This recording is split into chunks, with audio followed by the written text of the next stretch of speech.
ఉద్దానం ఆంధ్రప్రదేశ్ రాష్ట్రంలోని శ్రీకాకుళం జిల్లాలో కొన్ని ప్రాంతాల వరకు విస్తరించి ఇచ్చాపురం, కంచలి, కవిటి, సోంపేట, వజ్రకొత్తూరు మండలాల వరకు కవర్ చేస్తుంది. సహజంగా ఈ ప్రాంతం సాగర తీరాన ఉండడంతో కొబ్బరి చెట్లు, జీడి మామిడి, పనస పంటలు కలిగి ఉండే అందమైన ప్రదేశం. ఈ అందమైన ప్రదేశానికి కూడా ఒక ఆపదుంది. ఈ ప్రాంతంలోని భూగర్భ జలాలు సిలికా ఇంకా కొన్ని ఖనిజాలు కలిగి ఉండడంతో ఆ నీరు కలుషితమయ్యాయి. అదే నీరు తాగిన ప్రజలు దీర్ఘకాలిక కిడ్నీ సమస్యలకు గురయ్యారు.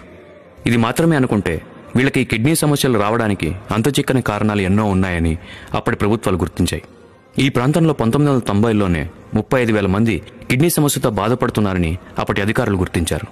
అలా కాలం గడుస్తున్న కొద్దీ 10 ఏళ్లలో 4,500 మంది ఈ సమస్య వల్ల ప్రాణాలు కూడా కోల్పోయారు. దాని గురించి వరల్డ్ హెల్త్ ఆర్గనైజేషన్ కూడా ప్రపంచవ్యాప్తంగా ఈ సమస్యని 3వ అతిపెద్ద అంతుచిక్కని సమస్యగా గుర్తించింది.